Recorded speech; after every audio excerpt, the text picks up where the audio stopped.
Olá, seja bem-vindo ao canal Rosa Branca de Umbanda. Meu nome é Rogério Carlos Golembieski, sou sacerdote de Umbanda, dirigente da Federação Rosa Branca de Umbanda Independente, uma associação que congrega casas de culto. E aqui nesse canal apresento a doutrina do nosso segmento de Umbanda Independente, como a praticamos. No vídeo anterior, estudamos sobre o fato de não haver possessões demoníacas no Antigo Testamento.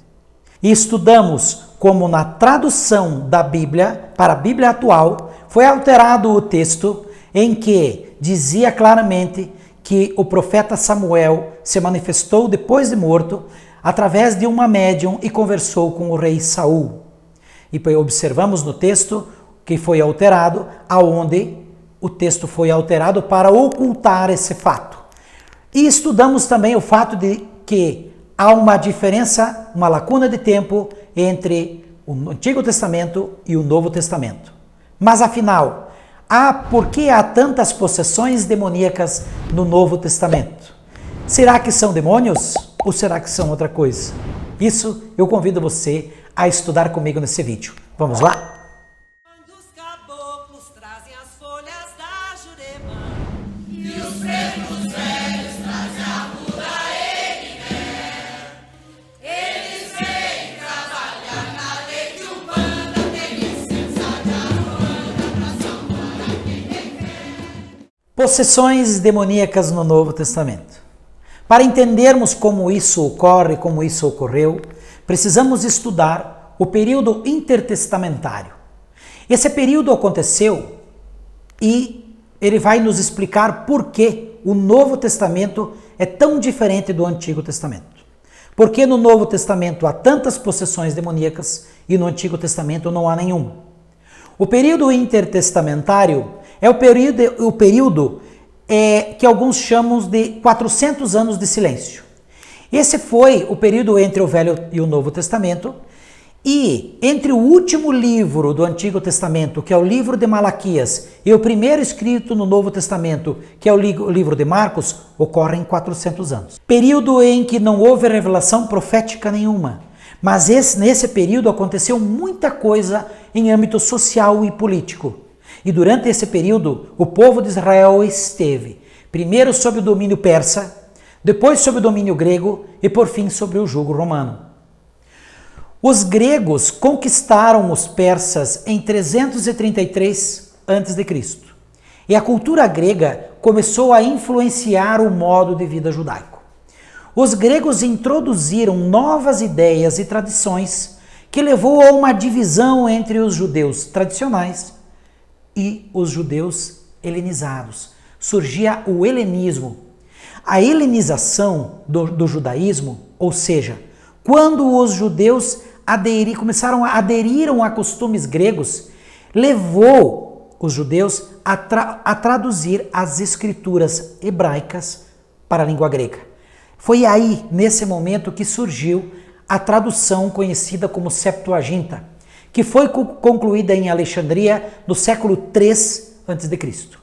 É por isso que esse livro é tão citado nessa série. Essa Bíblia, esse Antigo Testamento, é tão citado nessa série, porque foi a primeira tradução do hebraico para o grego.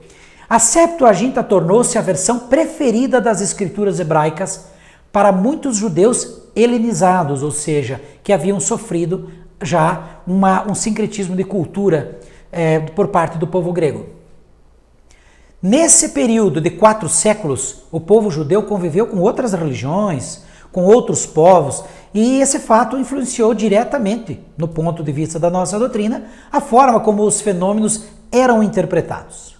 A compreensão dos espíritos, ou seja, a compreensão de que os espíritos que se manifestavam nas pessoas eram espíritos rebeldes e contrários a Deus, é o fruto de um processo em que o cristianismo assimilou ideia dos gregos e do Antigo Oriente.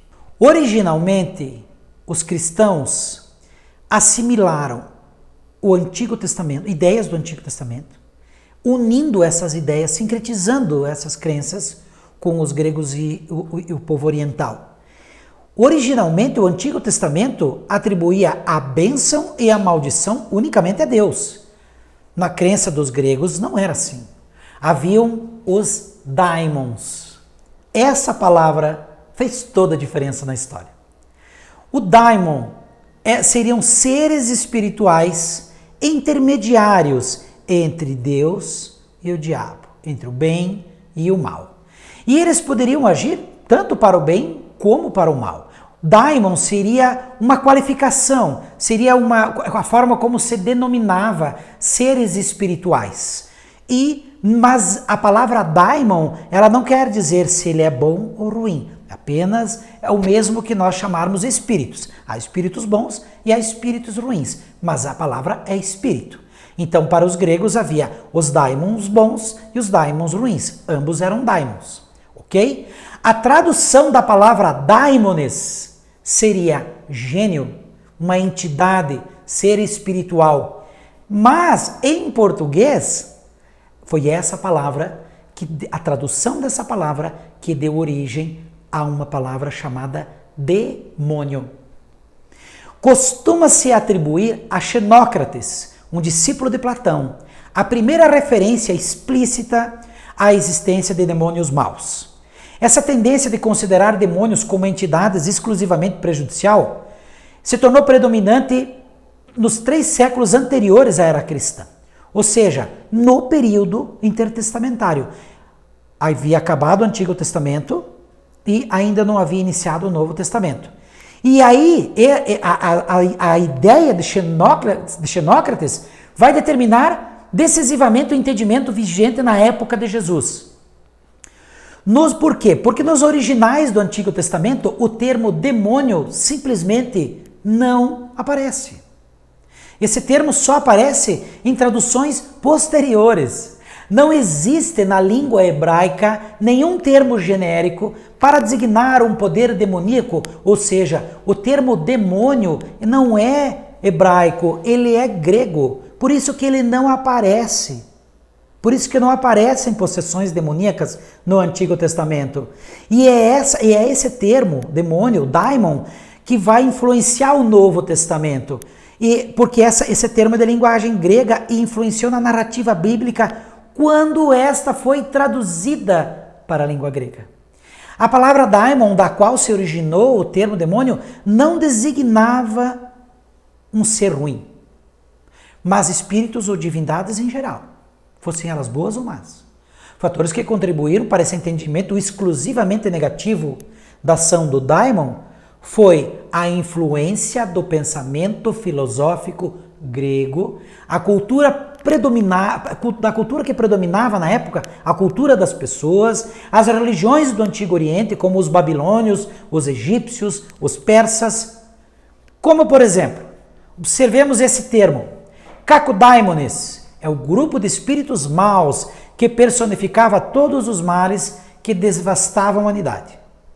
Já o termo Agathodaimones ou Eudaimones é um grupo de espíritos bons que personificavam as virtudes que acompanhavam os homens como seus guardiões diante de toda a vida, que seria mais ou menos o anjo da guarda, como nós entendemos. Mas veja que a palavra daimones está presente nos 2 termos.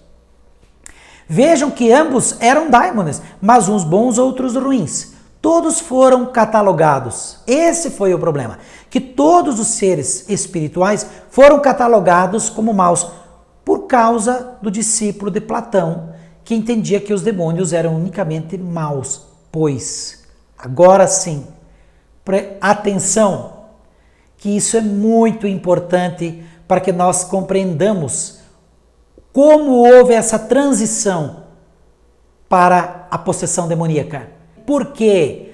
Porque não se queria atribuir em hipótese alguma que a maldade estivesse ligada às divindades oficiais da época.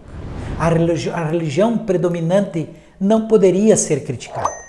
Isso fica claro quando analisamos 2 Reis, capítulo 24, versículo 21, que diz: acendeu a ira do Senhor novamente contra Israel, e Satanás instigou a Davi contra eles, dizendo-lhe: vai, enumera Israel e a Judá.